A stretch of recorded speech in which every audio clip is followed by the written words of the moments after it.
जय माँ आदिशक्ति, जय माँ जगत जननी, जय माँ जगदम्बा। प्रिय मित्रों, आप सभी को नमन करते हुए आप सभी का अभिनंदन करता हूँ। मित्रों, आज आप सभी की सेवा में मैं उपस्थित हूँ स्कंद माता की साधना को लेकर के। स्कंद माता की कवच स्तोत्र मंत्र आप सभी के सामने मैं प्रस्तुत करूँगा। इसके पहले स्कंद माता के विषय में चर्चा कर लेते हैं। स्कंद माता माँ दुर्गा का ही स्वरूप मानी जाती हैं। वे अपने भक्तों की रक्षा करती हैं। जैसे एक माँ अपने बच्चे को नुकसान से बचाती है, हर कष्ट से बचाती है, प्रत्येक समस्याओं के समाधान के लिए पहले ही तत्पर रहती है, ठीक उसी प्रकार उपासकों की भी रक्षा सुरक्षा, उस साधक की भी रक्षा स्कंद माता वैसे ही करती है। माता अत्यंत ही शक्तिशाली देवी हैं, जिनके प्रेम और देखभाल से भगवान कार्तिकेय को राक्षस तारकासुर को नष्ट करने में सामर्थ्यता प्राप्त हुई।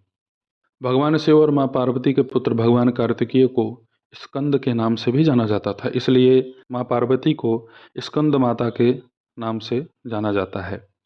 नवरात्रि के 5वें दिन माँ स्कंद माता की विशेष पूजा की जाती है। यह भी माना जाता है कि बुध ग्रह देवी स्कंद माता द्वारा शासित ग्रह है। देवी स्कंद माता अत्यंत ही उग्र सिंह की सवारी पर विराजमान रहती हैं। वह बालक स्कंद को अपने गोदी में विराजित की हुई हैं। भगवान स्कंद को कार्तिकेय मुरुगन के नाम से जाना जाता है। भगवान गणेश के भाई के रूप में भी हम इन्हें जानते हैं। देवी स्कंद माता को 4 हाथों से चित्रित किया गया है। वह अपने ऊपर के दोनों हाथों में कमल के फूल लिए हुए हैं और अपने दाहिने हाथ में भगवान स्कंद को अर्थात मुरुगन को रखती हैं और दूसरे हाथ से अभय मुद्रा धारण रखती हैं। वह कमल के फूल पर विराजमान हैं और इसी वजह से स्कंद माता को देवी पद्मासन के नाम से भी जाना जाता है। स्कंद माता का रंग अत्यंत ही श्वेत है। आप सभी के सम्मुख में स्कंद माता के मंत्र को प्रकाशित करता हूँ, आप पहले इसे श्रवण कर लें। ओम ऐं ह्रीं क्लीं श्रीं स्कंद जनन्यै स्वाहा। इसके पश्चात आप माता का प्रार्थना कर लें। सिंहासनागता नित्यं पद्मांचितकरद्वया शुभदास्तु सदा देवी स्कंदमाता यशस्विनी। अब माता का आप ध्यान कर लें।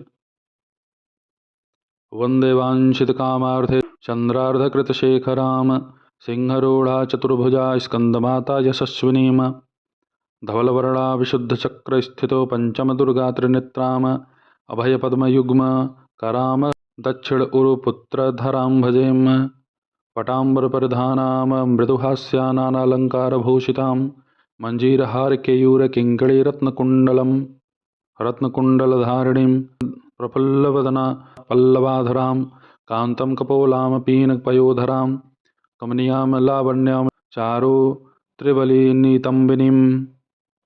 अब मित्रों, आप स्कंद माता का स्तोत्र श्रवण करें।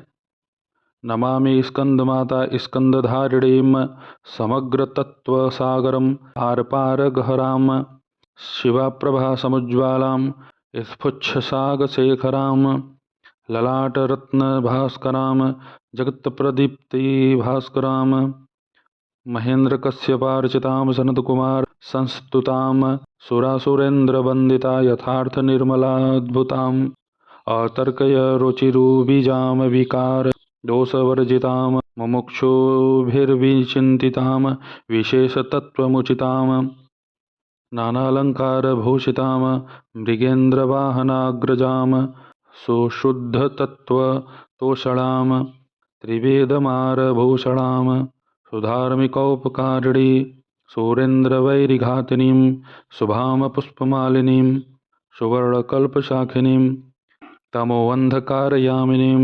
शिवस्वभावकामिनीं सहस्रसूर्यराजिकां धनञ्जयोग्रकारिकां सुशुद्धकालकन्दला सुभृडवृन्दमज्जुलां प्रजायिनी प्रजावती नमामि मातरं सतीं स्वकर्मकारणे गतिं हरिप्रिया च पार्वतीं आनंद शक्ति कांतिदाम यशो अर्थ भुक्ति मुक्तिदाम पुनर्जगद्धिताम नमाम्यहम सुरार्चिताम जयेश्वरी त्रिलोचने प्रसीद देवी पाहि माम।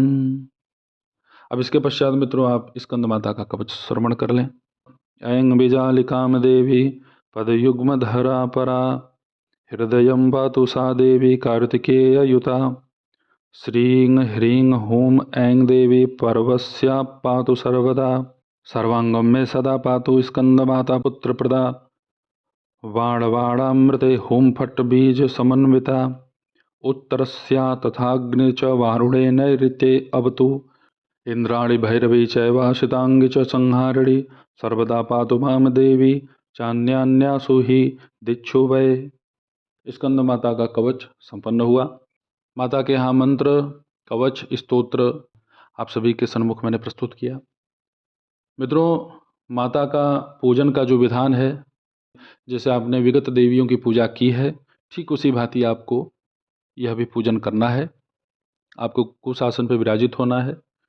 अपने सामने 9 दीपक आप प्रज्वलित करें घी का, उसमें 9 लौंग आपको डालने हैं फूल वाले, और एक नारियल लेना है, उसकी जटा को उतारना है। उस पर बीज मंत्र जो आपने शैलपुत्री, ब्रह्मचारिणी, चंद्रघंटा, कुसुमांडवी पर अंकित किया है उस नारियल पे, वही बीज मंत्र आपको इस पर भी अंकित करना है।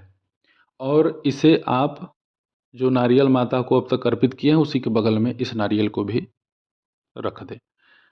इस तरीके से ही मित्रों आपको यह पूजन करना है। माता की सिद्धियाँ, माता की शक्तियाँ आपको अवश्य मिलेंगी। आपके सारे मनोरथ पूर्ण होंगे। घर में हर प्रकार का कलह क्लेश नष्ट होगा। सबसे बड़ी बात है कि अगर कोई बंध्या स्त्री है या जिसका पुत्र होकर के मर जाता हो, वो बंध्या हो, काकबंध्या हो, किसी भी प्रकार की उसे कोई कष्ट दिक्कत हो, वह अगर महिला इस साधना को करती है, या जिन्हें संतान ही नहीं हो रहे हैं, अगर वह दंपत्ति इस साधना को संपन्न करेंगे तो उन्हें पुत्र लाभ भी अवश्य होगा। अनेकों लाभ हैं मित्रों इस साधना के। अगर आप माता की शरणागति लेते हैं तो इसका लाभ आपको शीघ्र मिलेगा। इस मंत्र को भी आपको 9000 की संख्या में ही जप करना है, पहले की भांति जैसे मैंने अन्य मंत्रों को बताया है। इस तरीके से आप माता का साधना संपन्न करें। माता की कृपा आपके ऊपर बनेगी, आपका कल्याण होगा, आपके परिवार का हित होगा, आपकी सुरक्षा भी होगी। आप सभी के ऊपर स्कंद माता की कृपा बने, आपके मनोरथ पूर्ण हो। ऐसे ही मित्रों आप सभी के सन्मुख में उपस्थित होता रहूँगा दिव्य मंत्रों को लेकर के। तब तक आप सभी अपना ध्यान रखें, सुखी रहें, स्वस्थ रहें। जय माता दी। हर हर महादेव।